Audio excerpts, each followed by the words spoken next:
Thank you, Paula, and thank you for the Sloan group for inviting me. As Paula was saying earlier, we want to think about a vocabulary so we can talk about the data we're collecting in the indoor environment. If we're very quiet, you can hear the filter and the air conditioning. Paula mentioned the water, but also touch the tabletop, the brown fabric. All of this is affecting what the microbes are in this room. So we want to be able to talk about this as we're collecting it so that we're all putting together the same data so we can hopefully have further analyses.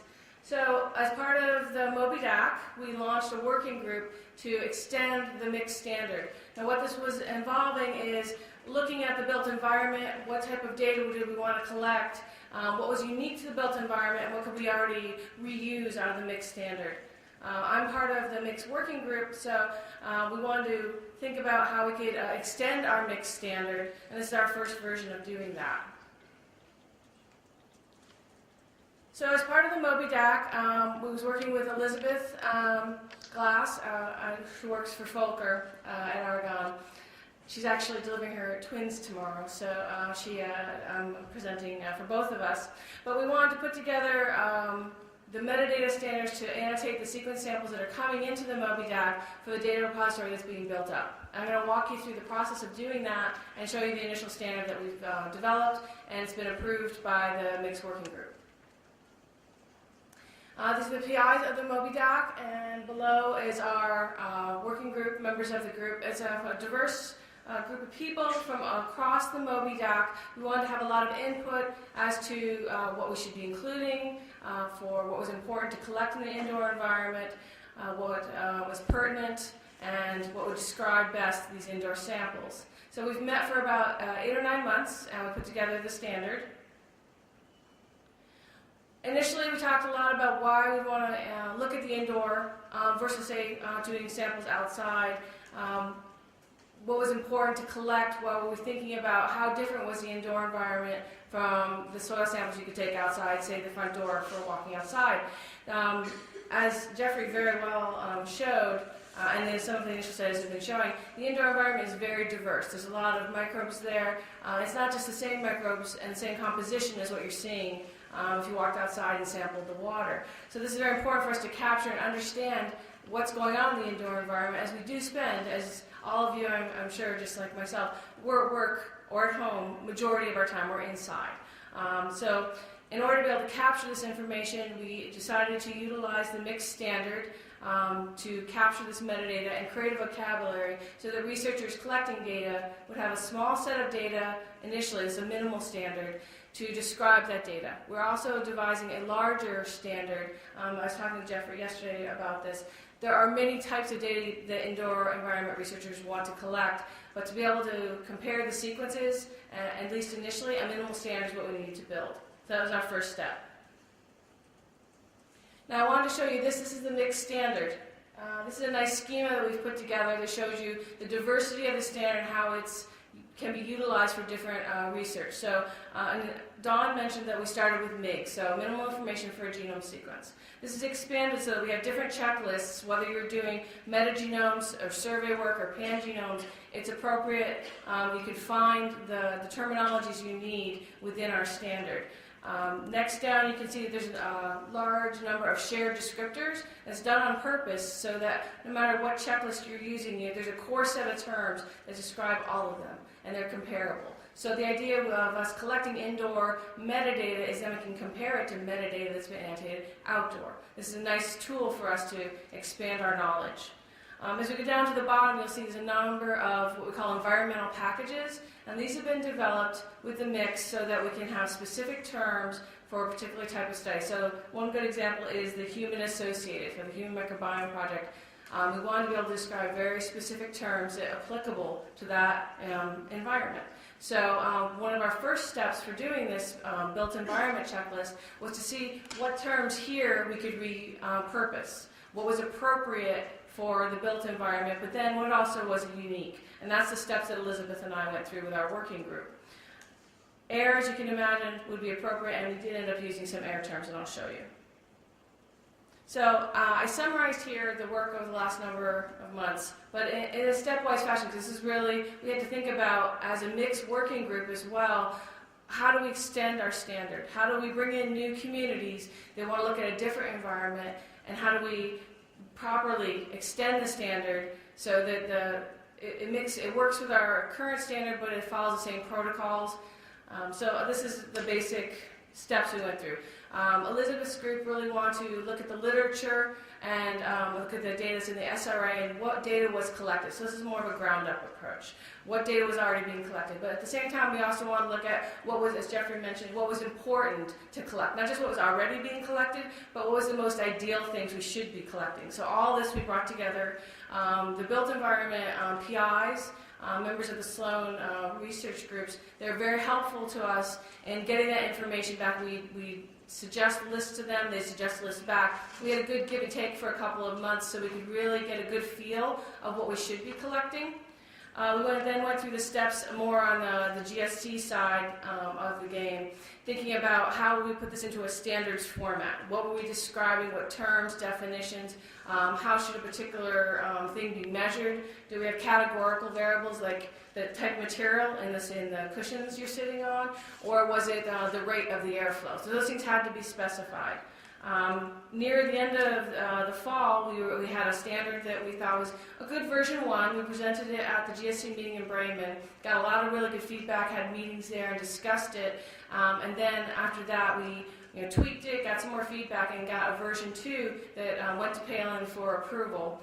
We had some more comments that were more the technical GSC mix comments, so just a little bit of tweaking here and there, whether we're enumerating something or we're measuring something, and that really improved it. Renzo, who's a member of our GSC group, he was also very helpful in doing that. So at this point, we have a mixed standard, which I'm about to show you, that has been approved by our working group. Our board is going to vote on it this afternoon. That's our final step in approval, which is just fabulous after doing all this. Palin is actually visiting Argonne in April, and she's going to be integrating the standard into the mix code. So on the back end, what you're not seeing is all the code that actually it's an XML tagging of the standard. So each of the groups that use the standard need to have this update. They also have a yearly update cycle with the INSDC, so that will go in with that. So that's all Palin's back end work. Our next steps, including writing our paper, which we're working on now, and our working group will see shortly, will be showing our standard to the community, the microbe community in the built environment. So MicrobeNet is going to be one of the ways we're going to be doing that. And then once the Palin has integrated this into the standard, Argonne group is going to be annotating the data sets that come in through the built environment with the standard. So we're going to have a common vocabulary across these very quickly. I'm showing you in the bottom corner there the 4 packages that we've put together. We consider a large number of these terms to be mandatory when someone submits a sample, but we separate them in this way because the core ones I'll show you in a minute, but I want to describe first. The core ones I want to think are quite important for people to be collecting if that's the right type of study. So if you're collecting air, there's different types of things you'd be collecting versus its materials. So that we're going to describe those. There was a few terms I'll show you in the MyMarks Air environmental package that we thought were appropriate, and so we included those. That's a different way of doing it as well. Our previous environmental packages we developed were distinct from one another. Now we're doing a little bit of mixing, but we worked it out with Palin. I think it's going to go quite well. And then we wanted to also describe the properties of the buildings and of the samples. Again, this is a minimal list. We already are starting to put together I don't call it a maximal list, but a full list. So the people who want to annotate all that data can, but we want to, at a minimum, have this data put into MobiDoc. So these are the next couple of slides show you actually what the terms are. On each of the slides you'll see the term, you'll see a definition, whether it's required, which is this is all the mixed coding. This is what our sheets look like in the back end. So we designate whether a term absolutely must, well hopefully, absolutely must be included. There are exceptions, and we do have a controlled vocabulary if someone can't, if something's not available or not applicable, we do have that, but we really want to encourage all researchers to put in these mandatory terms. And then the E is for those environmental ones. So if you're not doing surface material, you're doing air, you're not going to include a surface material, so that's realistic. And then the value syntax, this is where we have controlled vocabularies. So ENVO, Norman's ENVO, is part of this as well, tying those together. But this is where we have vocabularies or units specified so that we don't have free text. People can't use whatever units they want, so that the data is comparable. I think it's an important part about it. The last column is occurrence. We actually dictate whether something can be entered once with a sample or many times. That's all that that's indicating. But as building a standard, all those things have to be thought out and put into place. So this is just the terms from the MyMarks AIR that we were utilizing to describe different areas, different types of data we wanted to collect, and organism counts in there. And then building properties, the types of space was important for us to collect, so not just whether we're in a conference room, a bedroom, a bathroom, but what were you actually sampling? Were you on a countertop? Were you looking at a window or a wall? With the minimal data, we decided not to go into what's that wall made of? Is it wood? Is it fabric? But in the maximal list, that we will be including all those, because I think those are important things we want to collect. We just weren't collecting them in the minimal list. Okay. And the building properties, again, we wanted to get to occupancy. A lot of occupancy variables I think are quite important. A time of sampling for sampling properties, and then the density at sample. Okay. Yeah. So for the MobiDACT, initially we'll be annotating there's a small set of data that's already been put into the SRA for indoor environments. As you can tell, it's not a very big list and it's not very diverse. Air and wastewater, that's all we've got so far. But good news, as Paula was saying, this indoor project, as Built Environment Project, is going to hugely diversify the types of environments we're looking at. We're really going to get a good picture when we collect all this data, we mark it up. It's going to be in MobiDACT soon. You can actually look at the diversity of something out of a kitchen, a workplace, the air quality, the microbial community, and really get that comparison. And what I really like as well is you'll have all this nice indoor data, and then you can say, well, what's going on in that neighborhood? What's been sampled outside? And really look at those. You can answer those questions. So that was our intent, to have this common vocabulary to be able to do that. And that's all I have. Thank you. Thank you, Lynn. That's really a lot of heavy lifting by you and your group. Are there any questions? At the back.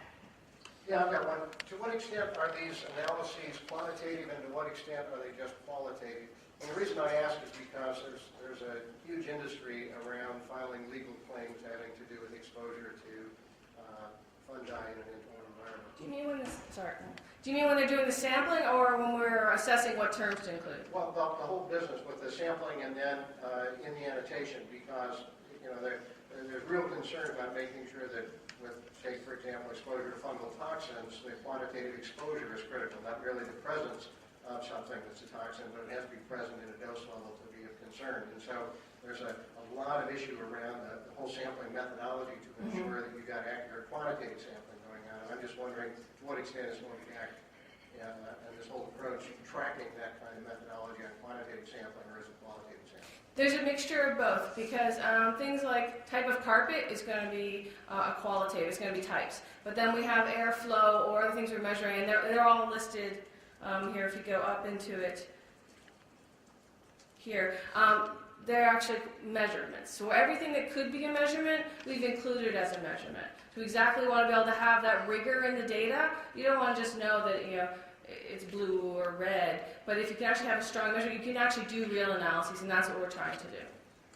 But Bob, are you asking about the quantitative aspect of the sequence data that's collected? The quantitative aspects of the estimates of population frequency of different microbes. Okay, so that is not a quantitative process, and it's not going to be reflected in these kinds of measurements that are made. You have to do an explicit experiment to assess that value, right? So Right. we're only seeing relative abundance. That's all we ever see with these kinds of data.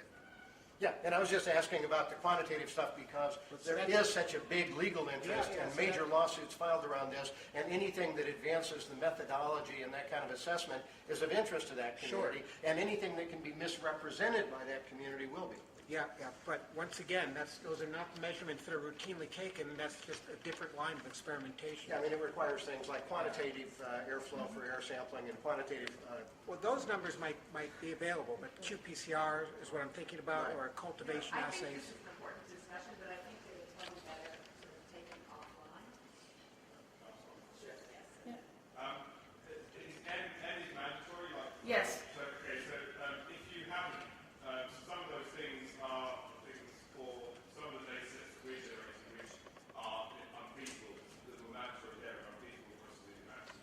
That's good for us to know. Elizabeth and I went through it and then did our best estimation of what should be mandatory. So if you can give us feedback on that, that would be fabulous. And But we can adjust the salary. yes, we definitely can adjust it.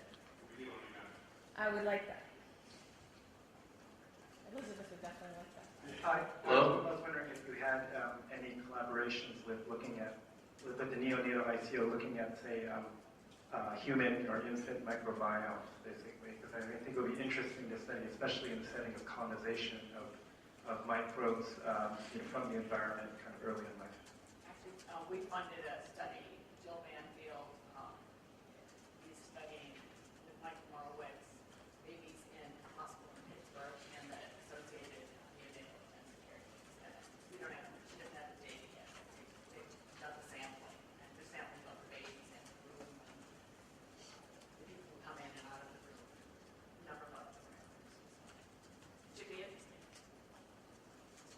Hey, Richard. Hi. I'm trying to get a good sense of the distinction between MIG and MyMark. Okay. It seems like MyMarks has to do with the kind of sequencing reactions that are done if they're targeting marker genes. And yet some of the things that were listed under MyMarks were about the sampling or the environment.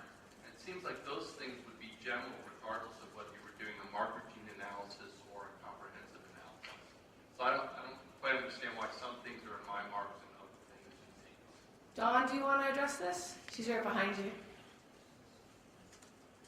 The whole standard is Dawn's baby, so baby. But it was she was the generator at the beginning, so she has a best big picture.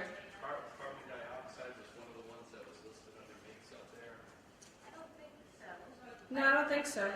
No. That's in No, I don't. carbon dioxide is in the built environment. It's one of the things we're addressing, but not under my Right, marks. so I latencies a lot of the static laser Gen 9. I'll pass it over to you in a second, but just to make the first distinction that MIGs are switch genomes, Yeah. MIGs are some metagenomes, and MyMarks are some marker genes, like 16S genes. So essentially they're all the same thing, except you get these unique tags like we can describe what your target gene is, what system Yeah. fiber it with from MIGs. And where do you see carbon dioxide now? I think that's a misunderstanding. So that would be something from the environmental package. Yeah, it's an environmental package. It's under the air environmental package. Yeah. Yes, you guys.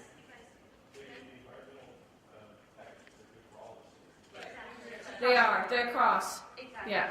Yeah? Right. That's the package. This is the environmental package. Exactly. Yeah. And Right. And I think a lot of the kinks will start to be worked out when the various grantees and others working in this space start using the multi-tech. I mean, Yeah. we'll see if, are these the right,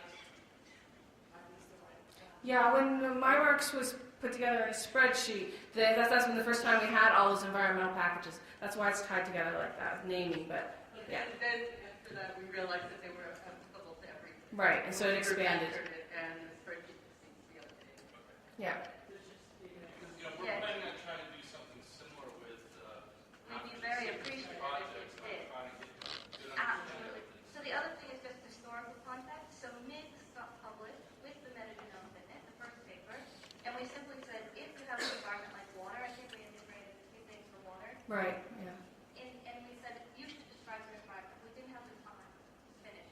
So the first time around, we didn't have the environmental packages. When it came to MyMark, we were simply a bigger group, there were more people involved. So we said now's the time to actually Yeah. do this, especially with Frank Oliver and his group with Palin, with Renzo, they're really keen on the environment. So they took water. Jim, as we heard yesterday, took on soils being secure in the dome. We had HMP take on what's associated. That's what we took the next step. And Nature Biotechnology were very keen that we didn't try to publish separate MyMark papers.